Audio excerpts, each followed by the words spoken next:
Bonjour la famille homogène des ressortissants, des élites, de la diaspora du centre-est pour le 11 décembre 2019.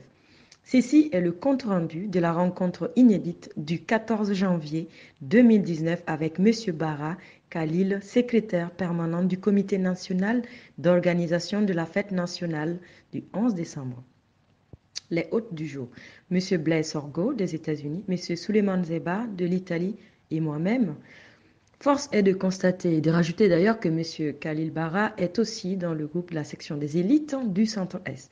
M. Bara nous a fait une présentation détaillée du programme et des prérogatives qu'il suit dans le processus de l'organisation. C'est un organe rattaché au cabinet ministériel, enfin cabinet du ministre de l'administration territoriale.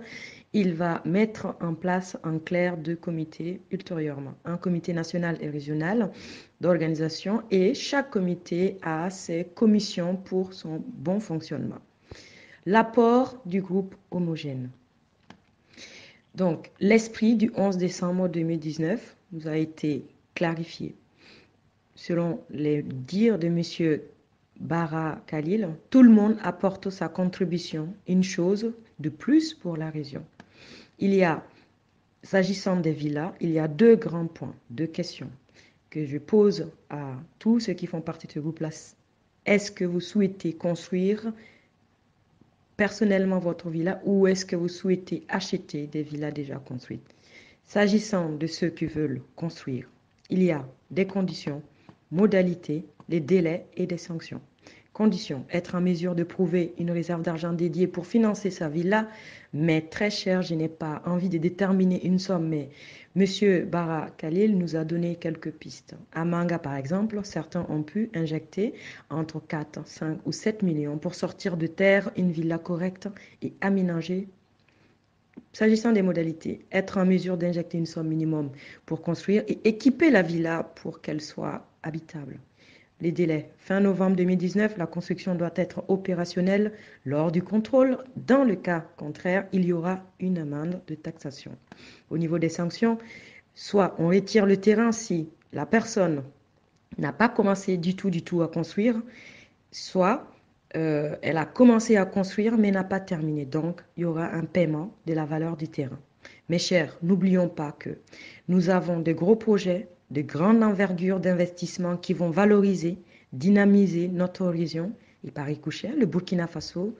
Donc, il y aura sans doute certains de ces projets-là qui vont démarrer courant de l'année 2019. Alors, mes très chers, misons plus haut, visons plus pour que cette cité du 11 décembre soit une ville moderne, une ville pilote aux yeux de tous.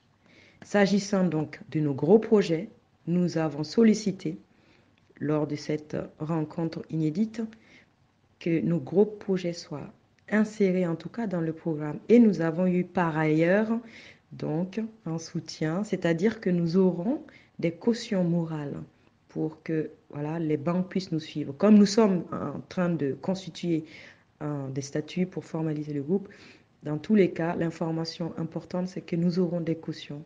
Ça a été évoqué donc, lors de cette séance.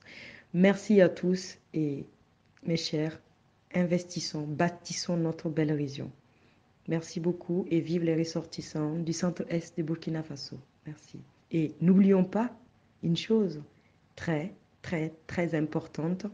Baïdika Lobo Courrier. Merci à tous.